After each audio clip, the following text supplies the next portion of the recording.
Crypto wallets allow us to interact with blockchains, and you're going to need one if you are to invest in or use a blockchain. And here are the best types of wallets for you to use. I'm going to explain them and who they are for throughout this video. You have hardware wallets like Ledger and Trezor. Links to everything are in the description, including where to get them and also tutorials and everything like that. You also have software wallets like Coinbase Wallet or Trust Wallet. You can download these on your phone or on your computer. Then you have blockchain specific wallets. Each and every blockchain will have its own wallet, of course. So Yoroi for Cardano, Avalanche Wallet for Avalanche, Polygon Wallet for Polygon. Then you have paper wallets as well. This is where you literally write down the passwords and keys to those wallets. There's some pros and cons to this, which I'll go through throughout this video. So really there are three main types of wallets and they have different use cases, and you might want to use all three of them in tandem. The first type are software wallets. Every single time that you want to send transactions or interact with a blockchain in any way, you're going to have to use some sort of application. That's what these are. They're called hot wallets or online wallets. And these are apps, right? So they're on your browser like Chrome or Brave, or you can download them onto your actual system. So if you have Mac or Windows, you can actually download the application onto your system rather than using it as an extension in your Chrome browser. And then of course you have application versions as well on iPhone and Android. These are usually free and very easy to use. You just download the app and you set up a new wallet. It's completely free. These are open source software and these are self-custodial wallets. So you own everything here. Examples are Trust Wallet. This is a multi-blockchain wallet. You can have Binance Smart Chain tokens, Bitcoin, Ethereum tokens, MetaMask as well. This is an EVM wallet, meaning Ethereum and Ethereum-based chains, for example, Avalanche, Binance Smart Chain, Polygon, and others. This is a Chrome extension, but also has an app. Trust Wallet is an application. There are others like Coinbase Wallet as well. What are hardware wallets? Hardware wallets are called cold wallets for a specific reason, which I'll explain later on in the video. These are actually usually physical devices. So they're not applications themselves, but they're a device which holds some very important info, which I'll get onto. So devices like Ledger and Trezor are by far the leading brands in the space. I wouldn't really consider anything else because these are the leaders and they just do their job very well.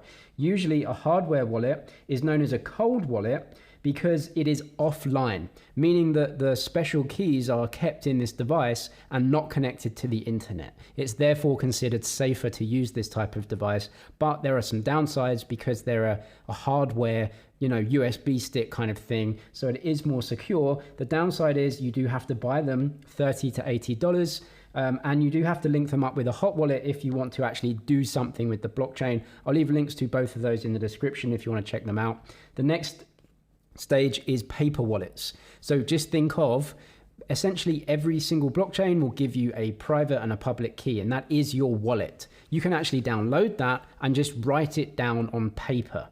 So that's an old school way of doing things, or you can even buy a metal sheet if you want to kind of store it properly.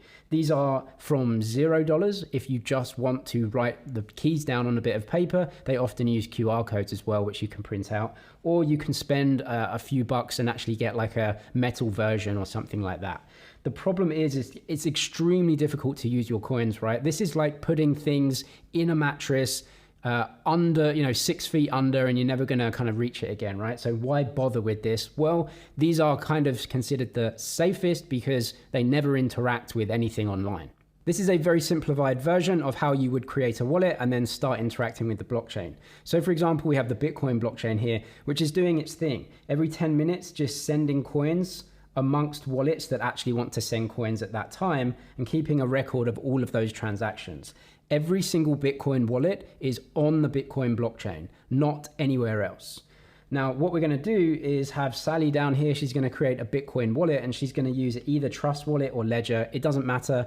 Every wallet allows you to do the same thing, which is create another wallet in the chain, on the chain.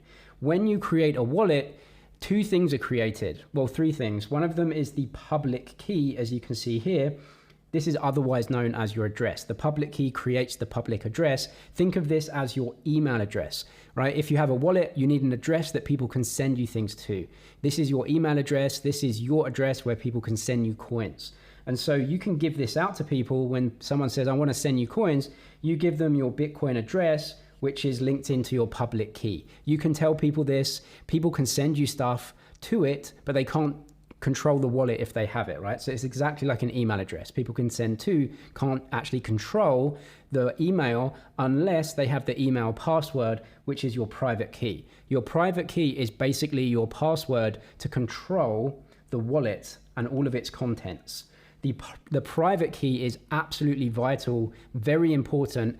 If you or anyone else has this private key, it's like them having the password to your email account.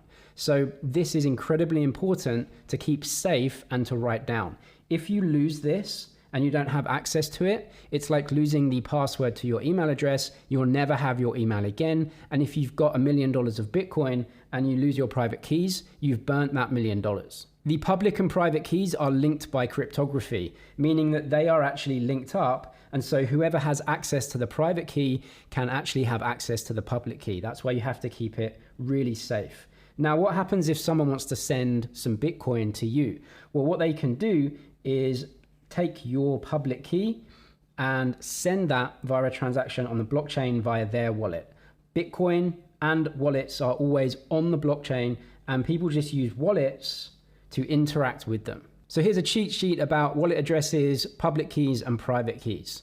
A crypto address is simply like your email address or your mailbox. It's the place where people send coins, and it looks something a little bit like this.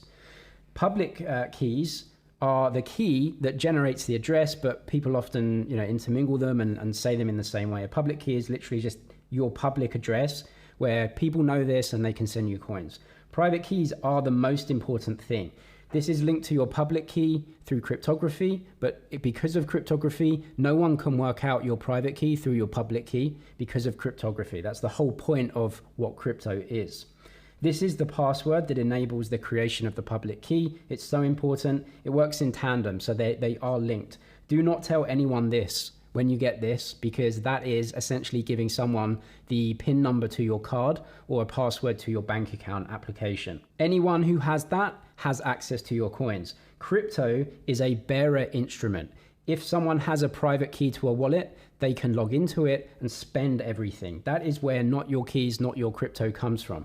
If someone else has your keys, or if an exchange has the keys to a hot wallet, then it's not your crypto because someone else has access to your coins. You might notice that wallet addresses are very long and complex, and that's obviously because of the cryptography and how they interact with other very long numbers. That's just the way it is. They have to be long and random to be individual. These days, you can actually get NFT names that you put in the wallet that give you a human readable address. So you have a wallet and you buy an NFT that goes in the wallet and it gives you an address a bit like a web domain. You can use services like Unstoppable Domains. I use them.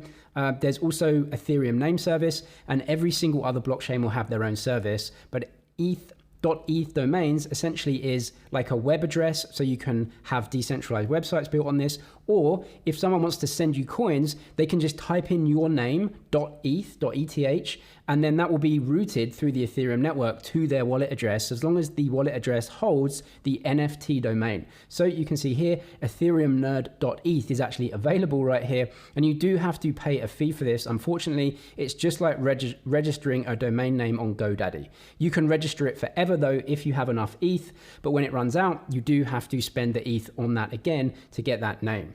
Other services like which I use, which is Unstoppable Domains, they have different domains like .crypto, .nft, .wallet, and you can search for this. Now they use the Polygon blockchain, and you can just link that up. Once you buy that NFT, there are no renewal fees, and it just goes in your wallet. You can search for anything on here. Now, what's good about Unstoppable is that they don't actually just use one blockchain. You can use multiple chains and link all of them up through one wallet address. That's why I use them. I'll link them below if you want to check them out. But there are, a lot of services where you can buy an NFT and then hold it forever and have that domain name that people can send you money to. Not your keys, not your crypto. You hold no coins in your wallet, you just hold the keys, and that's why there are different versions of wallets to basically make holding the keys as safe as possible. If Binance has your wallet keys, which they do, then that is not your crypto. If a ledger device, your ledger device, has the private key, then that is your crypto. If Trust Wallet has your private key and it's yours, that's your crypto. If a hacker has your private key, that is their crypto. These two, you do not own that crypto.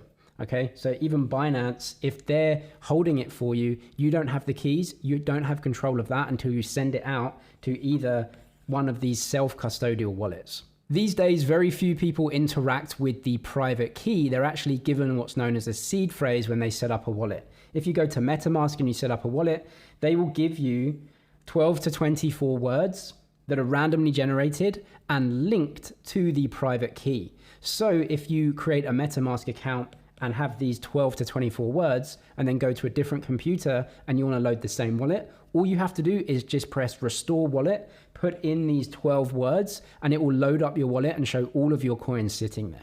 Many modern wallets let you manage many different crypto assets over many different blockchains. And so that's why they give you this, because this actually is like a root key that links up to all the other private keys. You can actually write this down or even memorize it. So if you can remember 12 words, you can just keep that in your head and then do anything you want. And you'll always have access to those same coins on any different computer. The benefit of cold storage or hardware wallets is that there is an air gap between your keys and what happens online.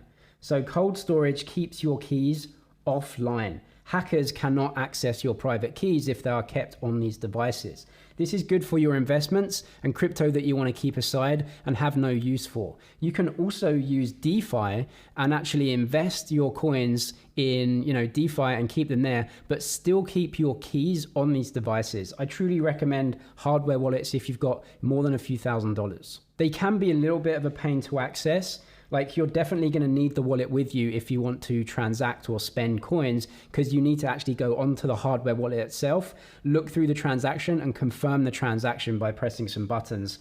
But that's the price you pay for having the safest way to keep your keys offline. Hot wallets are great if you have under a few $1,000s because they're completely free to use and they're way better than keeping it somewhere like an exchange where, you don't know what they're going to do with your coins. Hot wallets, you need these to interact with DeFi. So what you can do is use MetaMask with a Ledger wallet. So what that does is it keeps your keys offline, but when you want to interact with DeFi, you can actually link your Ledger wallet up with MetaMask, and that means that all the keys that are on your Ledger, you're able to transact on the blockchain with them. And so that is why hot wallets and software wallets are often linked up. Hackers can phish your info with hot wallets though. If you have a browser wallet and you get phished and you click some links you shouldn't, then unfortunately you may actually get all of those coins drained out of your wallet, which is why so many people need to use a hardware wallet. Soft wallets or hot wallets though are good as burner wallets. If you've got some NFTs that you're playing around with, or you've just got a little bit of cash that you want to interact with some smart contracts, they're great for that. But yeah, you can definitely link these with cold wallets for extra security, and you do need hot wallets to be able to interact with DeFi. So then wallets just manage your public and private keys. They don't hold any coins whatsoever. Cold wallets are safer, but they do need to be used with hot wallets to transact with DeFi. All coins, wallets are always on the blockchain. Everything is on the blockchain. You're just keeping those keys. You can buy human readable addresses and NFT. That's what I do, and people can send you coins via a cool domain name. And if you want to know how to actually use these wallets with the blockchain, how to get crypto in them, then tutorials and links are in the description down below. I'm James with MoneyZG. Cheers for watching, and I'll see you in the next one.